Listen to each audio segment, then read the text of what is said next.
Salut, c'est Julien. Alors aujourd'hui, je vais te parler de l'ouverture en photographie de paysage. Donc, qu'est-ce que c'est que l'ouverture? Et puis, comment on l'utilise en photographie de paysage? Quels sont les meilleurs réglages?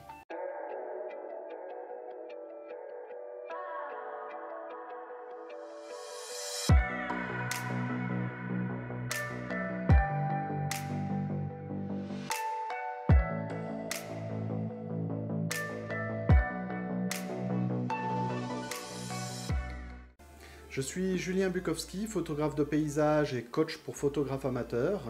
Je donne des cours sur la prise de vue, le développement Lightroom, le post-traitement dans Photoshop. Alors, si tu es nouveau, pense à t'abonner pour être informé en fait de toutes les vidéos que je vais faire bientôt. Alors, l'ouverture, c'est quoi? Si tu as vu ma vidéo précédente, tu sais déjà que j'aime bien faire des comparaisons entre appareil photo et les yeux. Alors, pour l'ouverture, j'aimerais que tu t'imagines un petit peu chez l'ophtalmologue, au moment où tu dois lire les lettres sur le mur, mais que tu n'arrives plus très bien à lire en fait. Bien sûr, tu veux pas que l'ophtalmologue pense que tu arrives déjà plus à lire, tu veux pas qu'il sache que tu es déjà vieux, que voilà, que le temps passe. Alors tu plisses les yeux pour pouvoir lire absolument toutes les lettres. Et en fait, qu'est-ce qui se passe? À chaque fois que tu vas plisser les yeux, tu vas lire un petit peu plus, tu vas réussir en fait à lire un peu plus les lettres, un peu plus petites. Eh bien, en photo, c'est la même chose. Quand on parle d'ouverture, on parle de diamètre du diaphragme de l'objectif. Tu vois où je veux en venir, n'est-ce pas? Donc on a vu que quand le diamètre de ta paupière, de ton œil, est plus petit, tu vas voir plus loin. Ça veut dire quoi? Ça veut dire que ta profondeur de champ, ta zone de netteté, va être supérieure en fait.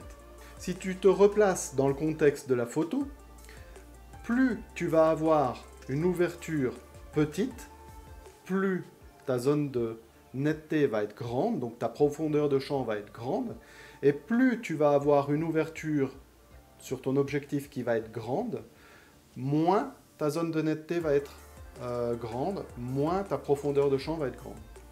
Alors, quand tu ouvres grand, et puis que ta zone de netteté est faible, c'est idéal pour la photographie de portrait.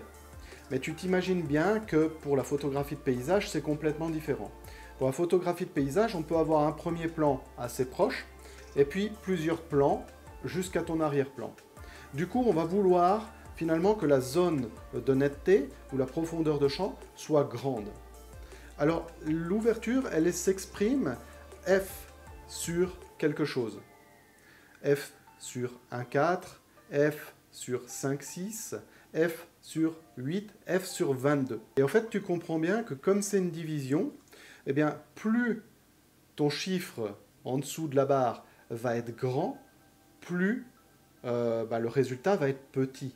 Autrement dit, F sur 1,4 va être grand et F sur 22 va être petit. Ça veut dire qu'en fait, quand tu vas avoir une ouverture de f sur 1,4, eh bien, ton ouverture, ton diamètre de diaphragme va être grand, tandis que quand tu auras une ouverture de f sur 22, ton diamètre de diaphragme, ton ouverture sera toute petite.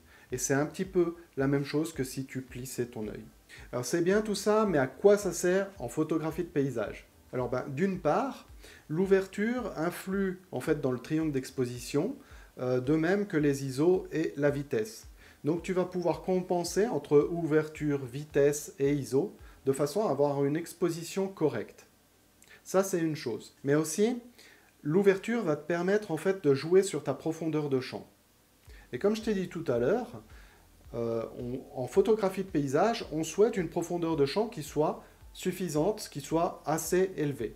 À moins bien sûr que tu souhaites ajouter ta petite note créative et du coup en fait que tu souhaites par exemple avoir le premier plan qui ne soit pas net, donc qui soit flou, ou alors le plan, l'arrière-plan qui soit flou également. Ça c'est toujours possible, mais bien sûr c'est une exception puisque ce sera un petit peu ta note créative on va dire. En photographie de paysage, l'objectif c'est plus d'avoir la totalité de l'image nette. Et alors du coup, quel est le meilleur réglage pour la photographie de paysage? Alors logiquement, si tu as bien compris ce que j'ai expliqué avant, eh bien tu vas me dire que le meilleur réglage c'est donc l'ouverture la plus petite, et donc c'est f sur 22 ou voire plus. Alors c'est vrai, quelque part, plus on va avoir une ouverture petite, plus la zone de profondeur de champ, plus la zone de netteté va être élevée. Et donc c'est vrai, c'est ça qu'on recherche en photographie de paysage. Donc tu as bien compris. Le problème, c'est qu'on n'a pas considéré autre chose. Les objectifs, en fait, sont meilleurs à une certaine ouverture. C'est-à-dire aux alentours de 2 stops en plus de l'ouverture maximale, on va avoir une meilleure qualité, plus de netteté, on va dire qu'il y a plus de piqué en fait, plus de netteté sur l'objectif. Si bien que ça veut dire donc qu'à une ouverture très grande, donc f1.4 par exemple, ou f, je sais pas, 5.6 si c'est ta plus grande ouverture, on va avoir une qualité qui ne va pas être au top. On va avoir une qualité un peu meilleure à 2 stops après, donc plus de netteté, etc. Ça, c'est une chose. Et qu'est-ce qui se passe aussi si ton ouverture est beaucoup plus petite? Qu'est-ce qui va se passer à f sur 22, par exemple? Le problème à f sur 22, c'est qu'en fait, tu vas apporter de la diffraction. Il y a de plus en plus de diffraction sur les objectifs à f sur 22, et du coup, bien sûr, tu vas avoir plus de profondeur de champ, mais déjà, tu vas avoir un moins bon piqué, une moins bonne netteté, et puis tu fais entrer la diffraction, donc une qualité d'image qui va être inférieure. Et justement, c'est pas ce qu'on souhaite en photographie de paysage, tu l'as bien compris. Donc on va rester à des alentours de f8, f11, pour compenser en fait, pour avoir une qualité d'objectif suffisante, mais aussi une profondeur de champ suffisante. Alors, bien sûr, si tu souhaites une profondeur de champ énorme, parce que par exemple, tu as un avant-plan, un premier plan assez proche de ton appareil photo, tu n'auras pas le choix. Tu vas devoir ouvrir le plus petit possible, donc f22 peut-être. En tout cas, essaye de ne pas trop t'approcher de f22. Et puis, tu vas devoir utiliser ces ouvertures-là. Tu vas devoir utiliser ces ouvertures-là afin d'avoir une profondeur de champ suffisante pour avoir ton premier plan net et ton arrière-plan net. Mais en fait, les photographes professionnels vont faire autre chose. Ils vont conserver une ouverture normale qui est plutôt f8 si c'est si c'est une des meilleures ouvertures pour ton objectif. Et ce qu'ils vont faire en fait, c'est qu'ils vont faire 2 photos. Une photo avec la mise au point sur le premier plan et une photo avec la mise au point sur l'arrière-plan ou un peu plus loin, de façon à avoir, en fait, finalement, sur 2 images, la totalité nette. D'accord? Et ensuite, ils vont utiliser, par exemple, Photoshop pour pouvoir assembler leurs 2 images. Alors, si tu ne sais pas faire ça, si tu ne sais pas utiliser cette technique, c'est pas grave. On peut la voir en workshop ensemble ou en cours individuel, c'est possible. Et puis, je donne des cours photo en ligne pour pouvoir justement assembler ces images. Donc c'est tout à fait possible d'apprendre assez rapidement comment faire sous Photoshop. Alors un petit exercice pour pouvoir assimiler justement cette histoire d'ouverture. Alors c'est un exercice que tu peux tout à fait faire dans ton jardin en fait.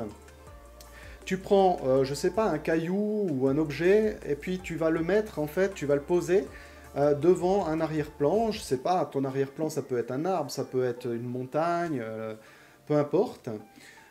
Tu vas le poser devant. Garde quand même une distance assez grande entre les deux. Et puis tu vas te placer à peu près sur le trépied en fait, mais tu vas te placer à peu près à 1 mètre du caillou. 1 mètre devant le caillou. Alors maintenant, tu mets ton trépied, tu poses ton trépied, tu mets ton appareil dessus, tu passes en mode manuel cette fois. Tu fixes tes ISO à 100, hein, comme je l'ai déjà dit dans une vidéo précédente. Et puis, tu vas... En fait, comme tu es sur trépied, tu t'occupes pas vraiment de ta vitesse. Enfin, tu vas pouvoir compenser avec ta vitesse. Ce que je vais te demander là, c'est d'ouvrir au maximum ton objectif, c'est-à-dire descendre en fait à f sur 1.4, f sur 2.8, ou en fait au minimum que tu peux, tu vas descendre.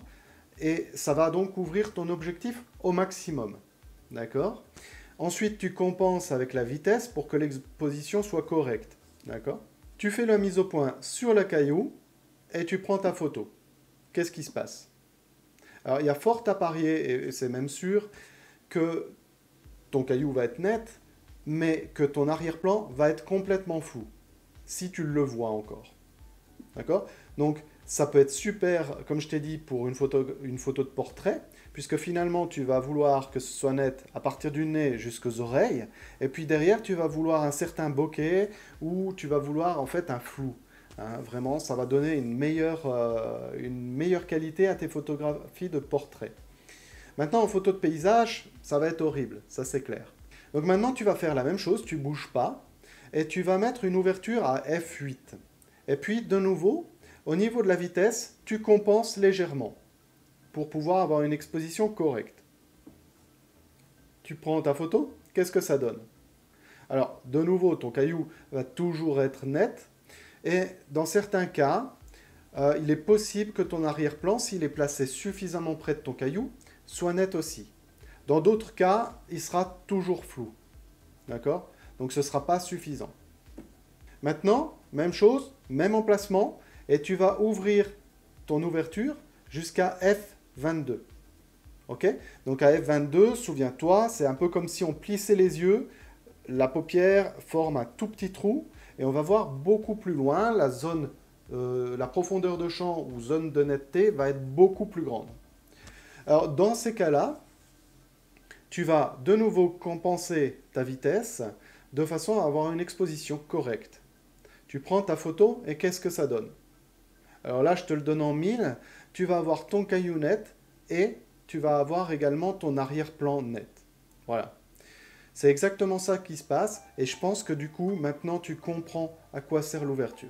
Et alors, justement, un professionnel, en fait, il va rester plus ou moins à F8 et il va faire la mise au point une fois sur le caillou, prendre une photo, faire la mise au point sur l'arrière-plan ou en tout cas un peu plus loin que le caillou, de façon à avoir derrière le caillou net et tout l'arrière-plan et tous les plans supérieurs net. Voilà, alors j'espère que cette vidéo t'a été utile. J'espère que maintenant tu sais utiliser l'ouverture et que tu as compris quels étaient les meilleurs réglages en photo de paysage. Tu peux aussi voir donc quels sont les meilleurs réglages pour les photographies de paysage pour les ISO. Et je vais faire une future vidéo aussi pour la vitesse. Ce que j'aimerais savoir aussi, c'est en commentaire, n'hésite pas à écrire si tu as compris cette méthode, si tu as compris à quoi sert maintenant l'ouverture. Et puis j'aimerais aussi que tu me poses les questions si tu en as. N'hésite pas à poser tes questions, n'hésite pas à poser des questions sur d'autres sujets au niveau de la photographie de paysage aussi. Je me ferai un plaisir de vous répondre. Et puis, si tu aimerais que j'aborde un autre sujet sur la photographie de paysage, ben, n'hésite pas aussi à l'écrire en commentaire, comme ça je pourrais savoir en fait qu'est-ce qui t'intéresse. Alors, je te dis à bientôt, profite bien, répète les exercices, et on se retrouve dans une prochaine vidéo. Allez, à plus, on progresse ensemble. Ciao!